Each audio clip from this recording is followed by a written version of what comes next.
good morning, all of my normies and all of my nerds. It is your normie sensei, Master Kunch. Let's go ahead and step right into the dojo here. Actually,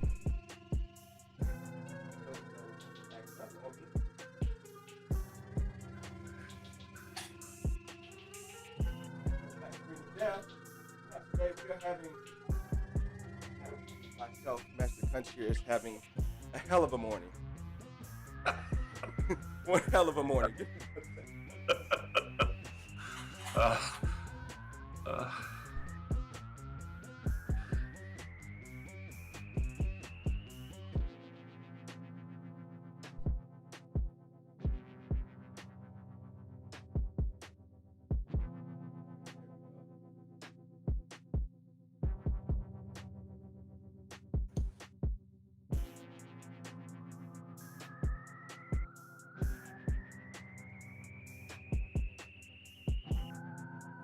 All right, we're back. Let's see here. Can you see me? Perfect. Perfect. It is your Normie Sensei Master Kunch here at Normies to Nerds. Look, we have been struggling to get through this morning. When I say we, I mean myself, Star Wars Santa. Our guest has been great and patient with us. But myself, from running the daughter to daycare to all of this stuff, to bring you here into the dojo where we talk those nerdy things. I am your Normie Sensei Master Kunch here at Normies to Nerds. Welcome, everyone. Welcome. Before I bring in our special guest, just wanted to knock out a couple of show notes. We are still streaming tonight at around 8 o'clock. Make sure you come back for that. Also, new subscriber goal. We just hit 100 subs yesterday. So new subscriber goal, 250 by the end of July. Let's see if we can get that there. So look, without further ado, I want to introduce our guest sensei for today. This man, we hear things that he knows when we're sleeping. We hear things that he knows when we're awake. We hear things that he makes his circle around the globe in one night, delivering joy to billions of little boys and girls.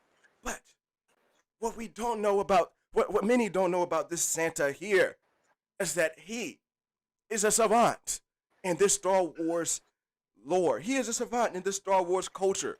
One of the best folks to ever cover Star Wars in the history of YouTube. So without further ado, let's bring in my man Star Wars Santa. Star Wars Santa, how are you doing today? Oh, well, good morning. I'm doing fantastic. I noticed any day I can start talking with other friends about Star Wars and just nerd out about some great Star Wars nerdy content. It's a fantastic day for Santa. So thank you so much for inviting me to join you today. And Santa, thank you for taking the time and being patient with me this morning. That's something that I hate messing with people's time. And you know what? You have been patient with me, and I really appreciate it and really grateful for that here. No worries, no worries. It's all good.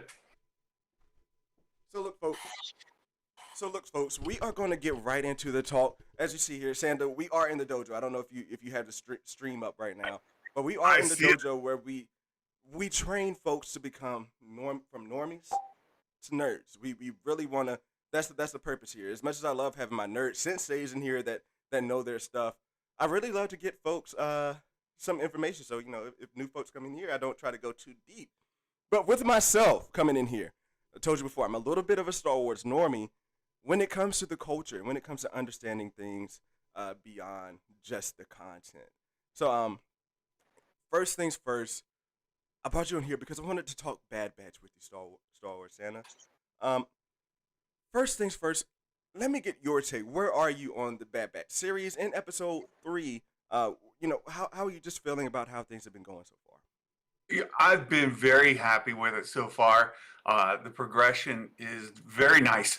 It's been a bit when they started off with that great big episode, over an hour, and then back down. Each episode's gotten shorter, so it's really made us hungry for more. And I've been just absolutely loving all of it.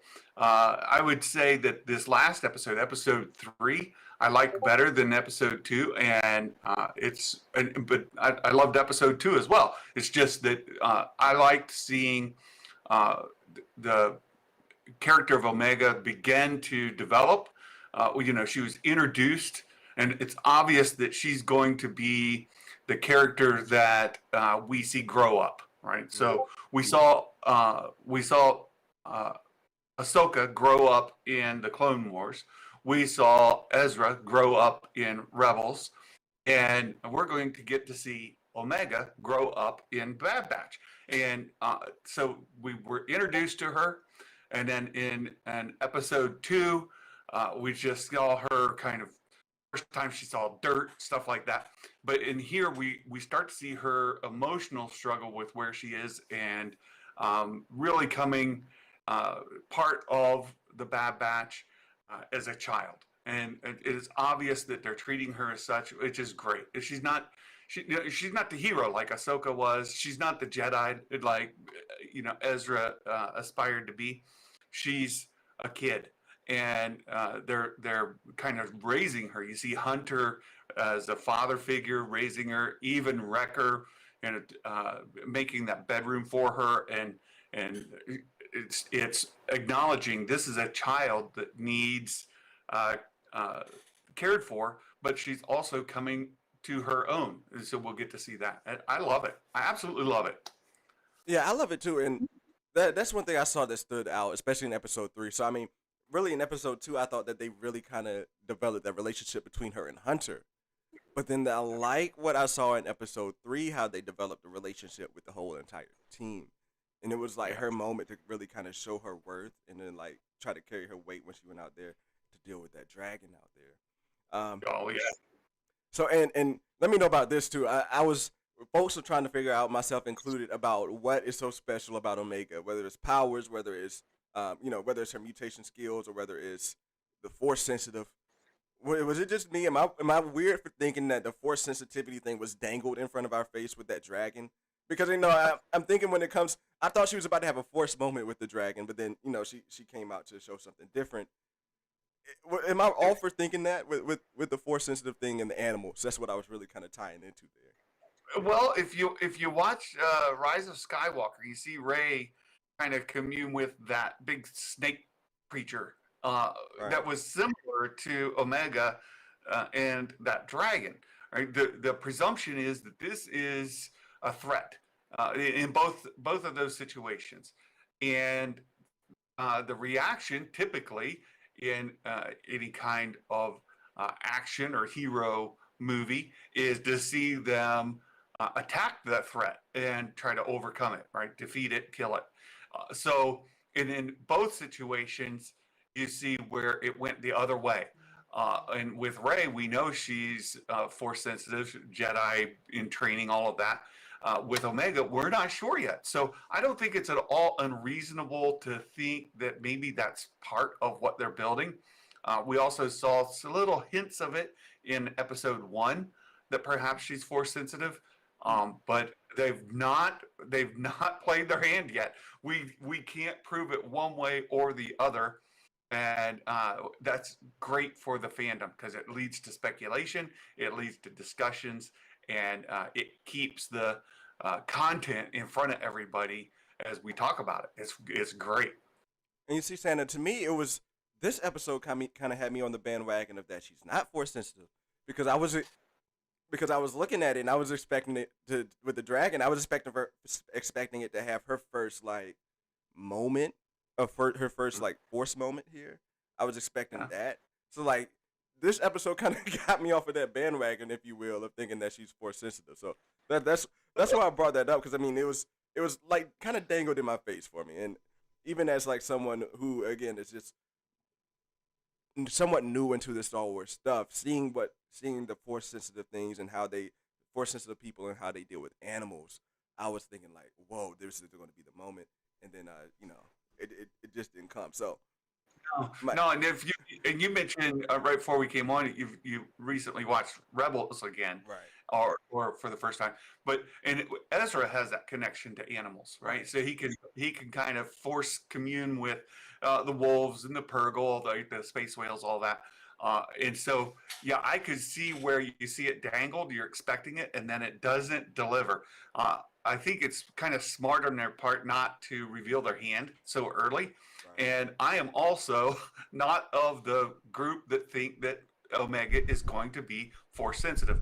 I think that they introduced Caleb Dune, who becomes Kanan Jarrus in Rebels, right? So the Ezra's Jedi Master in Rebels. That's the boy they introduced in Episode 1, and there's your force sensitive. And I think we'll get a reappearance of Caleb from time to time throughout the series, much like we did Ahsoka in Rebels.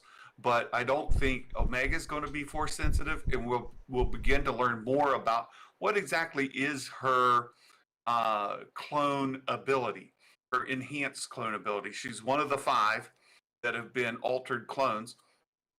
What is it other than being female? What are those things? And we've had some hints. Maybe she's particularly sensitive to emotions and thoughts. So her perceptive ability might be enhanced. Who knows? We don't know. I like that. That's the first time I think I've actually heard that thought. So Yeah. this is my second angle, and let me know if you think there, and then we'll get back into that emotional thing. I was thinking, so I heard you. It was either you or someone else on your channel who mentioned that she could have an ability to copy people's skills in a way. What she did with the blaster. It seemed as if even like I look. My thing is when I try to make theories, I key in on words and different points of what they say and repeat. And when Hunter was tracking down that the dragon, she asked, "What are you doing?" Oh my God, my light just went. She asked, "What are you doing?"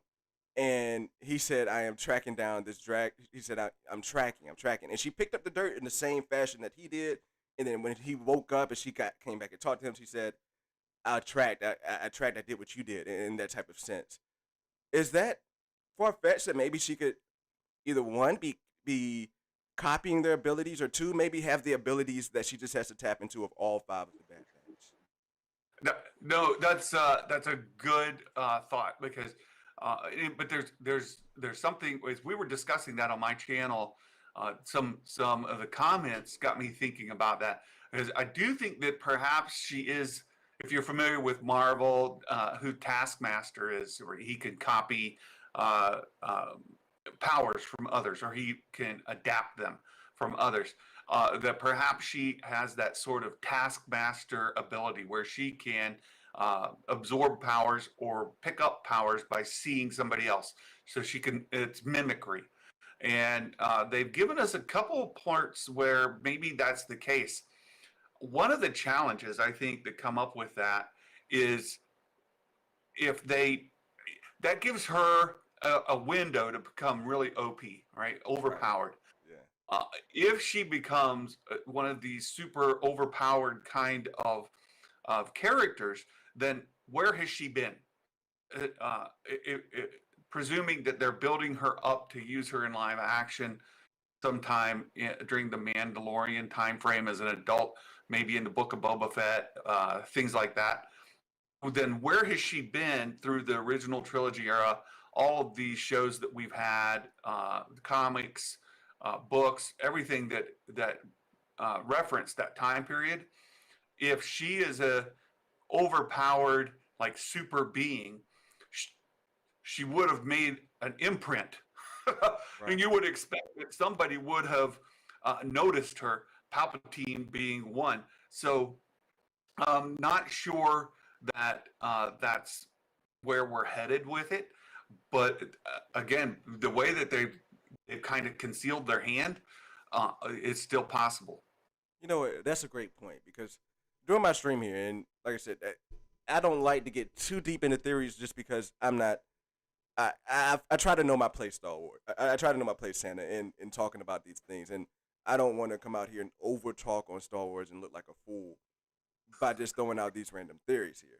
But that was one thing that kind of was a possibility. It's like, okay, well, what if the Bad Batch, try to go back and save, um, Crosshairs, and then they could end up dying. Like all of them could maybe end up dying, and Omega she has their powers, even Wrecker somehow she has those type of strengths, and she could carry on their legacy.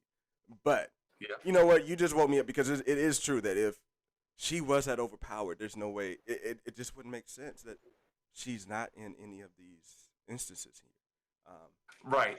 And so maybe, I had a debate with somebody on my YouTube community tab where we were talking about, is she extra sensitive, right? Is she able to pick up on emotional cues and senses? So she's heightened senses, or perhaps empathy, right? So she have heightened empathy where she can sense what other people are feeling. Um, in either of those cases, either like a taskmaster, like mimicking, or in heightened senses, they need to be careful in that they don't allow that to be a power. Uh, Mm, let's say that she is mimicking, but she can only mimic at the time she's observing. Then maybe she doesn't become overpowered. But she, in any individual um, uh, contest or any individual situation, she might be able to meet or at least be on the same playing field as whoever she's sparring against. So that could work as long as she doesn't absorb the power and retain it. That would keep her from being overpowered. Maybe the other thing with the if she's perhaps um, extra sensitive as far as picking up on emotions and that. Again, we need, is that a force ability? Is she force sensitive? We get back into that. And I think all of this is great speculation because she could be any of those things or none of them. And that makes it really right. interesting. You go episode to episode and keep speculating and wondering and see it revealed. And when people talk about filler episodes, I think it's because they feel like it's not delivering what they want, and so it gave them something else. So this feels like a filler. They're waiting for a particular event to happen, and it didn't. So, but in this case, we've got a young girl that we're seeing grow up, and I don't feel like it was either one of these episode 2 or 3 were filler because we see her character developing, and that's really what I think. I know that the name of the show is The Bad Batch, but it's really going to be about watching Omega grow up. Yeah, I'm excited about that. And like you said, the speculation though. Speculation to me is what is really making shows. I think shows really need to dive into that. If you want to be good on, social media, a good show to get folks to talk about on YouTube, give us that speculation. We saw that with Exactly. WandaVision. Most fun I ever Yeah. had watching a TV show was that speculation. And Yeah. I think that we're getting a little bit of that flavor here. Not to say we're going to get duped a little bit as much as we got in WandaVision, but the speculation is what's really driving a lot of folks here. So I like that. It's true. It's true. It's different than the Netflix model where they Mm, release everything and you binge it. Sure, it makes a big splash in social media right, and everybody's talking about it, but then you're forced to sit down and binge the whole thing so you can right, keep up.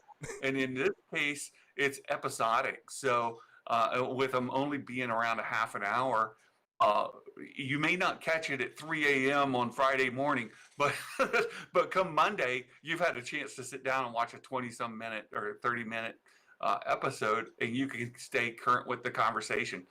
And I think it's brilliant as far as the marketing and why we see Disney Plus growing as it has been, and it will continue as they follow that model. Just give us good content that keeps us speculating. It's good for the fandom. It keeps us from arguing too much with each other,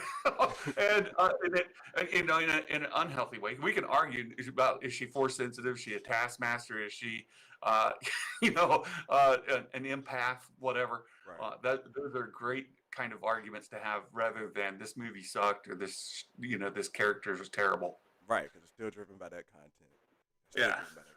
So look, another asset, and just a little bit more on Bad Batch here. Another facet of Bad Batch that I've really come to enjoy as someone who is trying to understand this lore a bit more. It's how they're showing the expansion and the birth of the Empire. Um, Oh, that's one thing from episode 2. Well, actually, from episode 1, when after Order 66, and they were all like, "Oh, celebrating being the Empire with the Emperor," to episode 2 to the credits, and now in this episode with the Elite Squad. Um, just my question here, because I talked with Sheeb on episode 2 about the credits, but my question here with the Elite Squad, and help me understand, uh, who do they become? What is their future with this Elite Squad?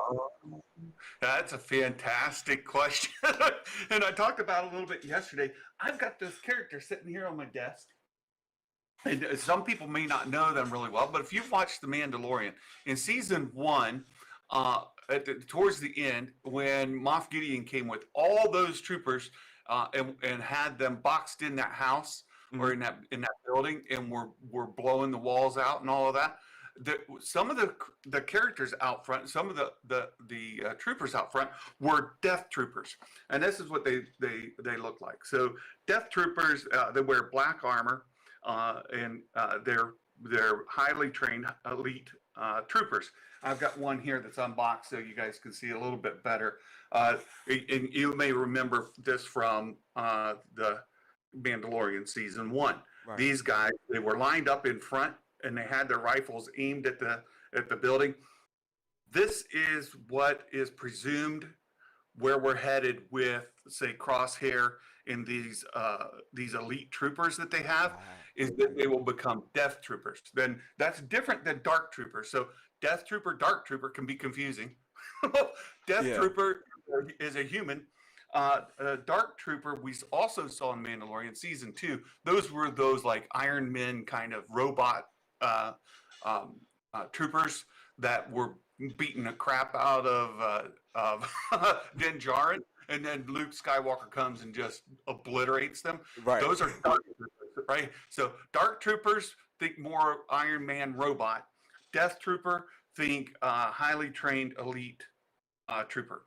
This is what we're expecting those troopers to become. Okay, gotcha. And it kind of ties in there too, right? Because I mean, if I remember correctly, it refreshed my memory on on the finale of Mandalorian 1. But didn't they have a flamethrower too as well? Did they bomb it, or was it a flamethrower that really messed everything up there in that? Right. So we had flame troopers too, right? Yeah. Those were in season 1 as well. So flame troopers different, right? These are different armor. They look different than the Death Troopers. Flame troopers aren't like elite soldiers. They're just dudes with flamethrowers. I got you. All right, look. This is why I enjoy these Star Wars talks, because I learned. That's one of my main. As much as I want to help folks understand things here, I love it because you helped me. You and talk with Sheep last week, and also we're gonna have Coop on next Tuesday. Love Coop. You guys are helping me learn. I'm hoping to really come out of this Bad Batch series, because I'm doing this every week of Bad Batch. I'm really hoping to come out of this with a much greater understanding and knowledge of the Star Wars stuff, and to really be able to understand that. So that makes that so much more dope seeing those characters, because I'm like, I know that they're just not introducing these folks for no reason, showing the birth of this squad for no reason. There has to be a bigger thing here. So the Death Troopers. All right, I got you. You got it. Yeah. And we're excited to see that. And I think there's a lot of evidence that says that's what's going to happen. So that's awesome. And then last year, tell me, I mean, we are seeing, I think, a shining star here, at least for me, because you guys mentioned on your stream yesterday with Coop about Tarkin. Tarkin is really, I did not think that he was someone who was that, how put it, like that kind of powerful in a way, or that kind of robust. Like I never really understood the attraction to him, or maybe like his importance in the Empire. But now I'm seeing it. They're laying it out here, and I think that's a great element. Yeah, you're exactly right. Like we saw him in the Clone Wars, kind of growing up, if you want to use that term, right? So he was an officer coming up through the ranks, and you got to see in that series where Fives dies, right? So it's a really sad arc, but you see where Tarkin and Vader aren't on necessarily the same page, but they're now you get to see Tarkin is fully who we get to know in the original trilogy, and you get to see more of his backstory, more of his role in the Empire, more than just what that glimpse we get of Leia saying, "I smelled your foul stench," and all of that. So, yeah, so I love that we're getting more of Tarkin's backstory. And they're even doing some of that in the High Republic novels, where Tarkin comes from a particular planetary system and all that, and they're introduced in the High Republic novels as well as warrior class type people, sort of like Mandalorians, where they're really feared warriors, and he comes from that class of people. So we're beginning to get more of Tarkin fleshed out and really built up, and I think that's really cool. Yeah, I like that. Like I said, just aside from Omega, and honestly, I'm trying to figure out which one that I'm really kind of coming to more. But again, I am even in the MCU where we specialize here, where I specialize. I'm a sucker for lore. I'm a sucker for what is really making these things build up to what they are in the content. And seeing the Empire, even as much as them starting the credits last episode in episode 2, and also seeing how quickly they came up with a way to black market the credits, and then and to figure that out as well. Just seeing how the Star Wars universe is just reacting to Order 66 and how things are going. That's been one of the most exciting and most fulfilling things that I've seen.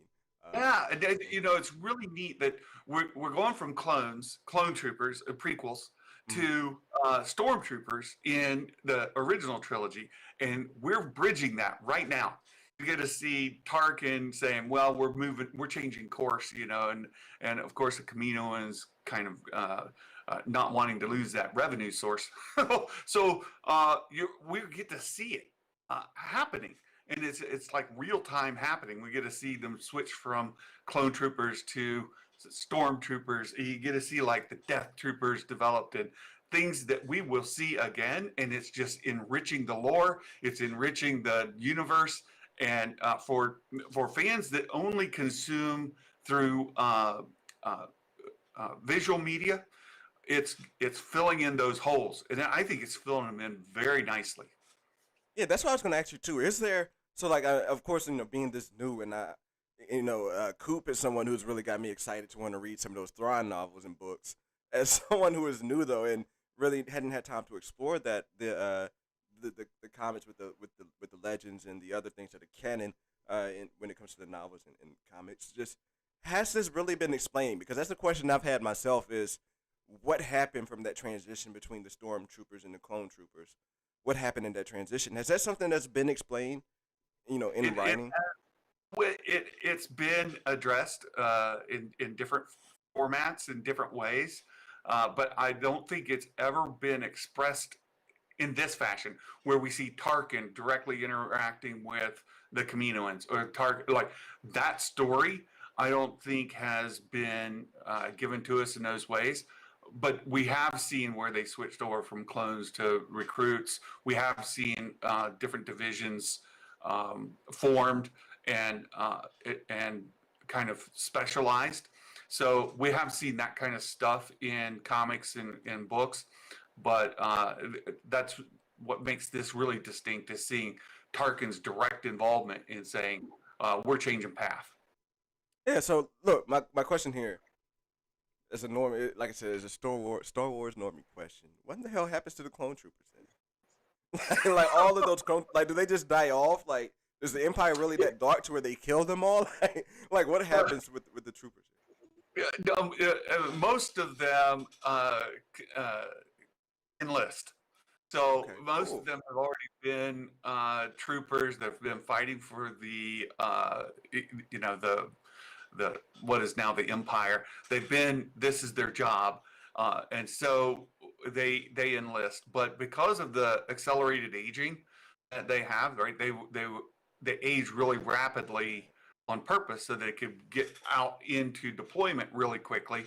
Um, because of that, they age out and die because of their because of their age. So they don't continue on all that long throughout the original trilogy. Right. We already see there's been that scene from the original trilogy where perhaps it's Rex, right? The guy with the white beard. He looks a lot more like me, but so we see Rex there, and he's an old man already, and he's approximately the same age as Boba Fett.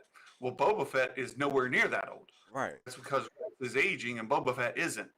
They're made from the same genetic material, except Boba Fett wasn't altered and Rex was. So what happened with most of them is they enlisted and then they became too old to serve anymore and they retired or went on their own way. They weren't summarily executed or anything like that. They just kind of moved on as old men. I got you.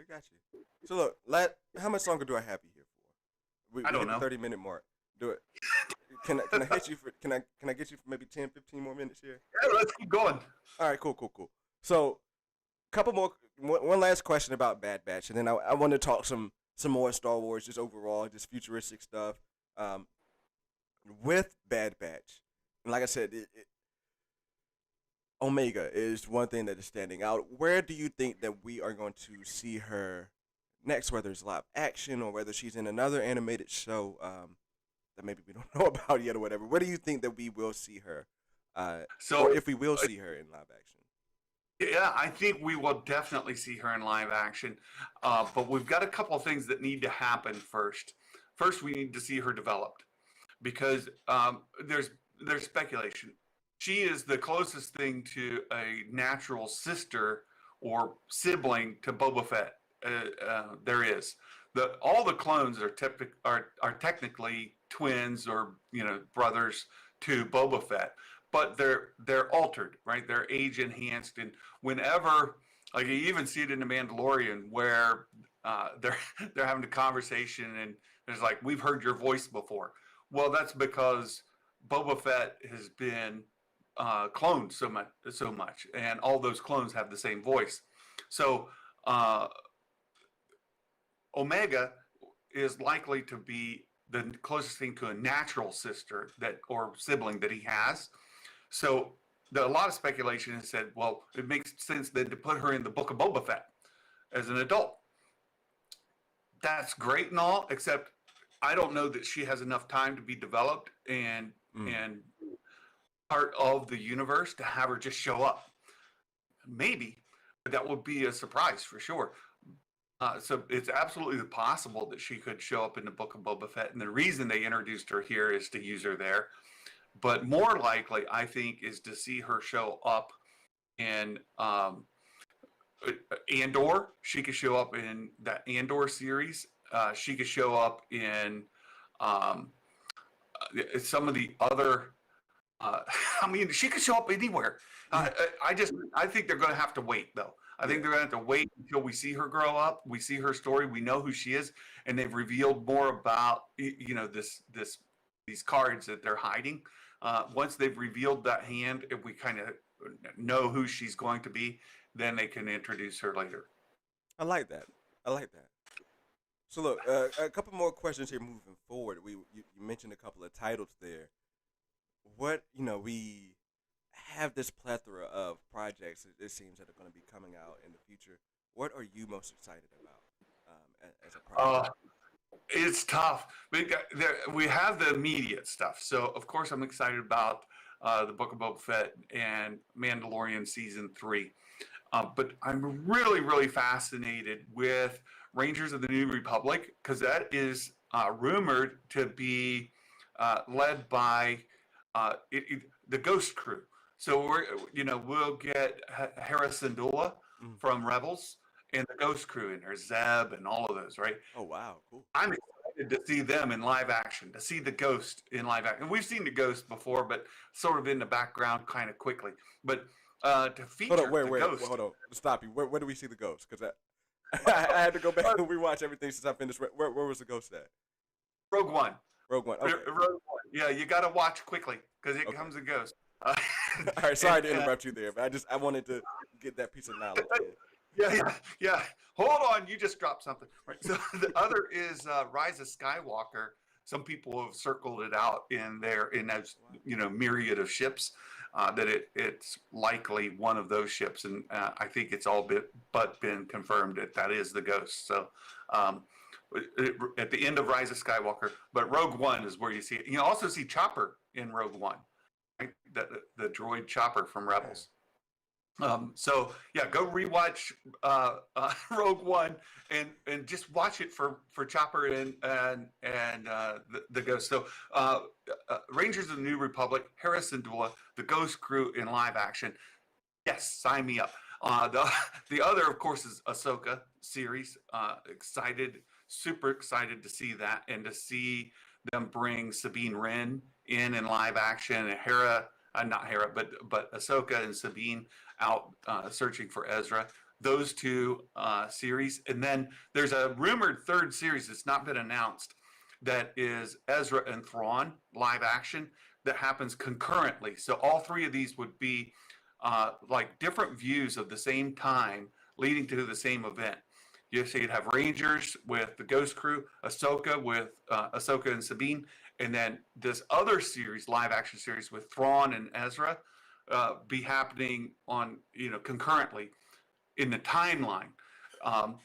That one has me intrigued. I'm dying to see Thrawn in live action. If you saw yesterday, we kind of dove deep into Thrawn.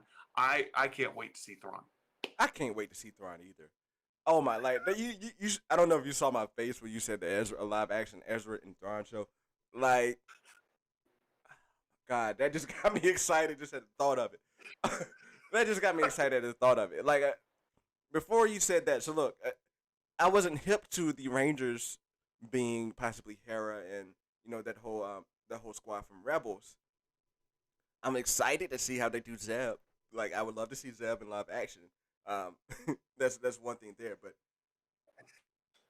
yeah, I mean we got Beast in Marvel, so we could get Zeb in Star Wars, and I think they could do a much better job than what they did with Beast.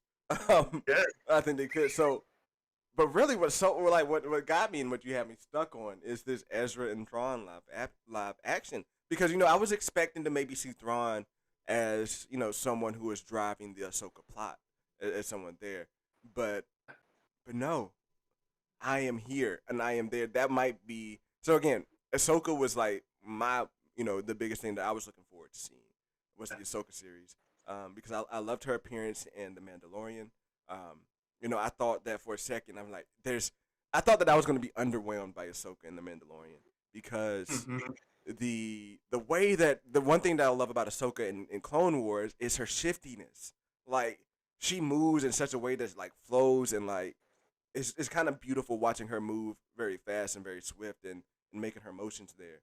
So I was a little concerned about that carrying over to live action, especially with Rosario Dawson and her being a little bit older in a sense. But that had me really, seeing her Mandalorian had me excited for the Ahsoka series. When you dropping, especially coming fresh off of the Rebel series, I'm gonna be thinking about that all day. I'm going to be thinking about that.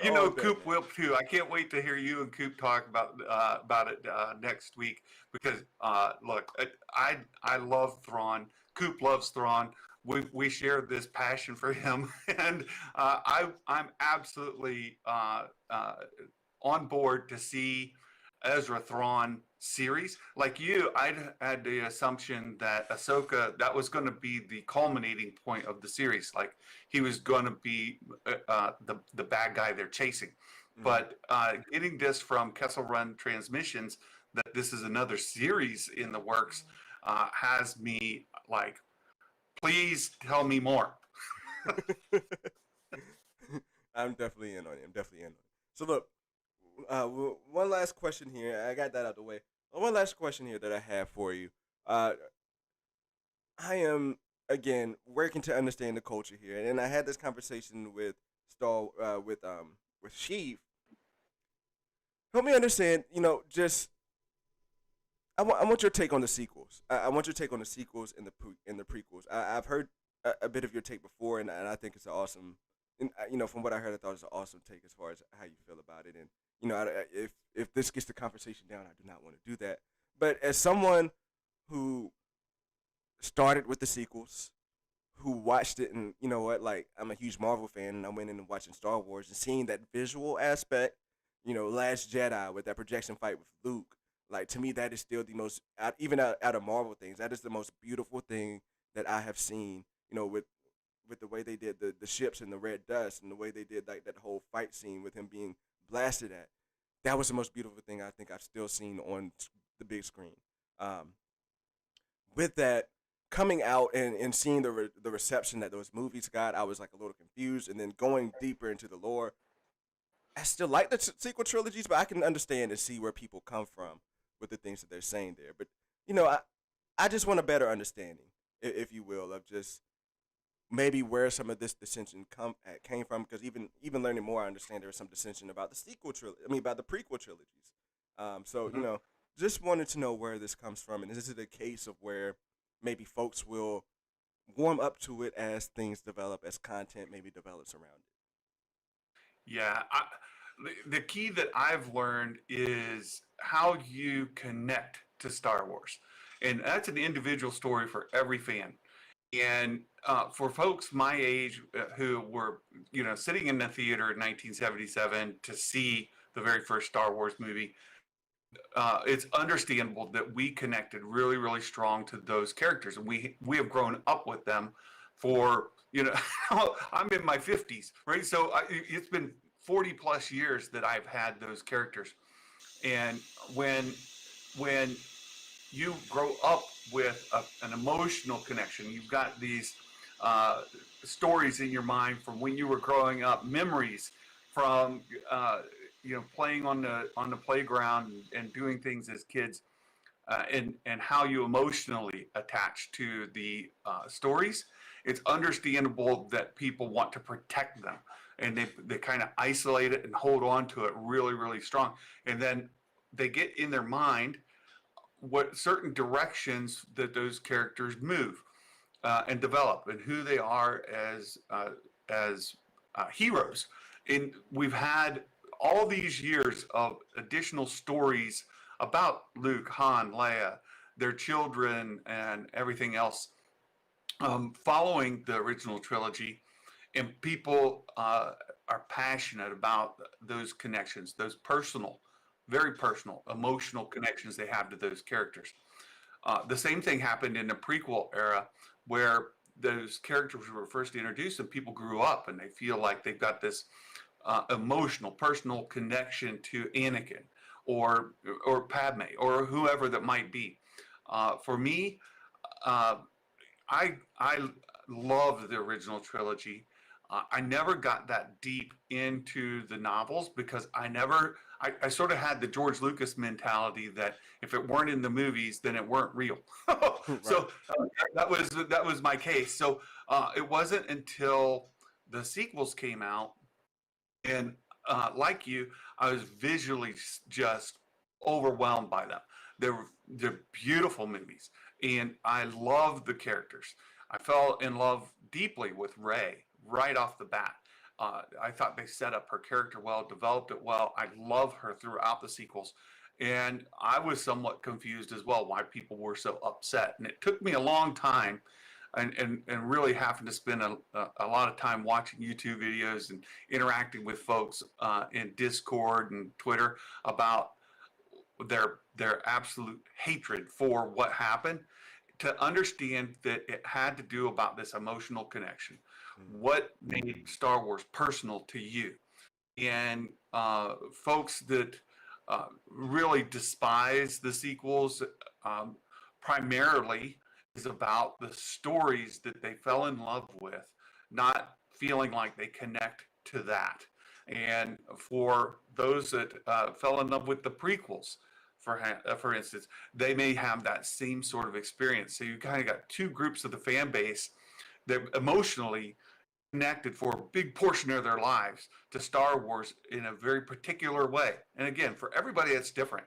But then they feel like the sequels didn't follow through with that storyline. Now, for me, I talked. Look, I was there in '77. I grew up with them, and for me, the prequels were a problem, and because some of the characters, some of the storylines that were very personal to me, didn't feel like they connected well, and that George Lucas was directly involved in making those things that didn't connect for me, turned me off. But now the sequels connect, and I fell in love with Ray. And again, that becomes an emotional attachment to the series that I have, and I'm able to then enjoy them at a different, from a different perspective than a lot of my peers in my age group, and even like your age group, who grew up in a different era. Uh, because I fell so deeply in love with Ray and her story. So I think that yes, we will see new generations of Star Wars fans who were first introduced through the sequels or the Mandalorian, Disney Plus, and they're going to dive deep into Star Wars, and they're going to connect to characters that are personal to them. And I think the fan base as a whole will absorb and fall more in love with the sequels over time, just as they did with the prequels. Yeah, again, I like see the prequels were when it comes to the movies. I think the prequels are my favorite, just because I'm a sucker for lore, and that's what I connect with is seeing how Anakin became Vader, seeing how those, just seeing how that the whole structure of the Empire and how I went into watching the prequels not knowing, like I was baffled that Palpatine became the Emperor. Like that blew my mind. Like I didn't connect the dots there. So like I loved it as far as from that angle, just getting the lore and everything like that.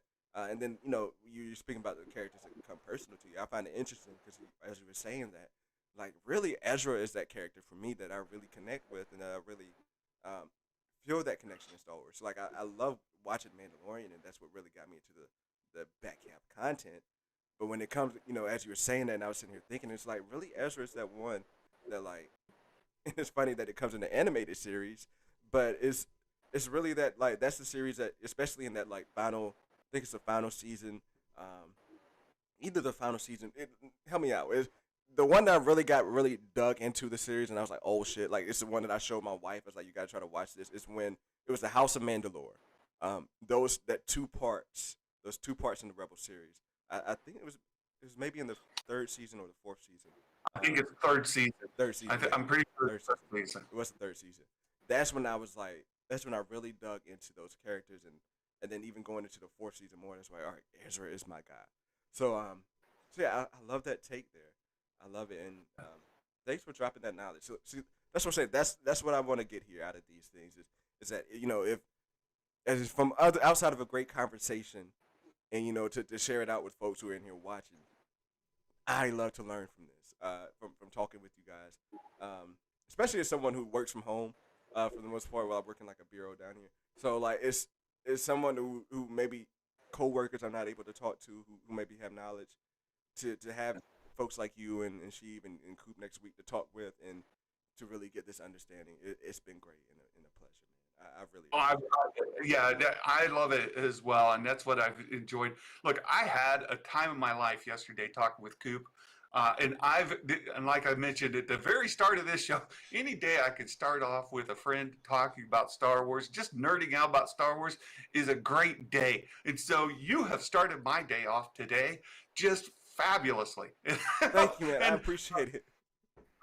the rest of my day has been set from this morning, and it's been a wonderful, wonderful time. This is glorious. I love it. Look. We have what is it, 16 episodes is what we're hearing for Bad Batch, right? Are we hearing 16? Yeah. So I'm gonna have to have some repeat guests. So I would love to have you back, and hopefully hopefully the next time I have you back in the morning, I will not have to rip and run like I had to this morning and hold you up. I appreciate one again. I appreciate your patience and your willingness to work with my timing here. We got on 20 minutes late, and it's not the way that we do things here in the dojo and at Normies to Nerds. So first off, publicly I apologize for holding you up there those 20 minutes there, but I really appreciate everything that you've done today and the knowledge that you dropped, man. Thanks so much, and I can't wait to talk to you again. It'll be great. All right, good. Hey, well, I look. gotta get you on my channel though. Like we've got to trade. I want to do this again. I love it. I had a great time this morning. I can't wait to do it again. But I got to get you on my channel to talk about Star Wars sometime as well. Hey, cool. I would definitely would not turn it down, and I'll be there for it whenever you look for it, man. Whenever you need me, just Awesome. call me, and I'll be there. Like Jackson 5 said. Oh, I got the reference. Hey, well, look. Hey, well, look. Thank you so much. Enjoy your day. I'm gonna get into these comments. After you dip out. So, folks, if you want me to get through your comments, I'll get into them there. But look, thank you so much for doing this and making it happen for me, Santa. I really appreciate it. No problem. God bless you. Have a great day. You too, man. Right. All right, so that was our conversation with Star Wars Santa. Awesome and wonderful conversation there. Very enriching for myself here. Look, as you can see here, things went to shit in the dojo. All right, before we get into it, I had to take my daughter to daycare this morning. My wife is under the weather. I had to take her to daycare. Then I came back here, and that time where I had to get her ready and take her to daycare, that's when I was going to one, charge up my light, two, make my thumbnail, and everything went out late and push it out. But I thank you guys for being patient. I thank you guys for sticking out here and sticking around. I think just because of how things are looking right now in here, I do think I'm going to go ahead and get out of here. But just want to shout some people out. Ducky Momo, I think it's the first time I got to see you in here. How's it going? Abby Case, what is going on? Wayne, it's always a pleasure to have you in here. Trinity, Patrick Ray, thanks for dropping by. Scotty, my man, thanks for coming in here. I have to get you on one of these talks soon as well. We let me work that out. Maybe we could get you on here the week after Coop.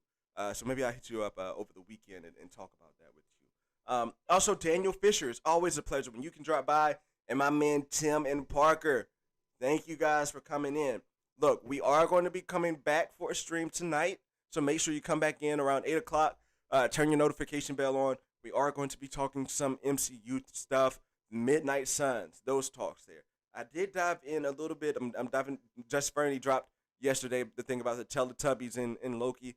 I'm going to look into that a bit more, and we're just going to talk some more MCU nerdy stuff coming up tonight. So make sure you guys come back. Have a great day. Be safe. And he said, "Can you?" And I got a comment in here saying, "Can I post a link to the Discord?" For sure. Give me 1 second here.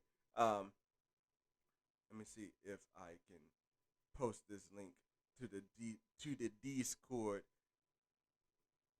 in the comment section down here. Open the web browser. Come on, computer. Moving a little slow. Moving a little slow today, computer. But it's all good. There we go. I'm dropping the link in the Discord. Boom. There you go. There's the Discord. So look, I will see you guys later tonight. I usually say, go watch something nerdy, go watch something MCU, DC, Star Wars, or whatever. But if you guys got to worry, I don't know how much time you're going to really have to do that to spread it out. But if you can, fit it in your day, go watch something nerdy. I will catch you guys over there at the Den of Nerds. I'll be over there chopping it up, racking up that nerd coin. Love to see you guys over there as well. But look, we're going to get out of here. Make sure you come back tonight. Again, the road to 250 subs. The road to 250 subs. The grind is going to be real. I expect this to be a lot harder than the 100 subs that we got, in this push for it. So we are going to have to grind hard to expand this community. But with the support that you guys give, I don't doubt that we are going to get there. So look, everyone have a great day.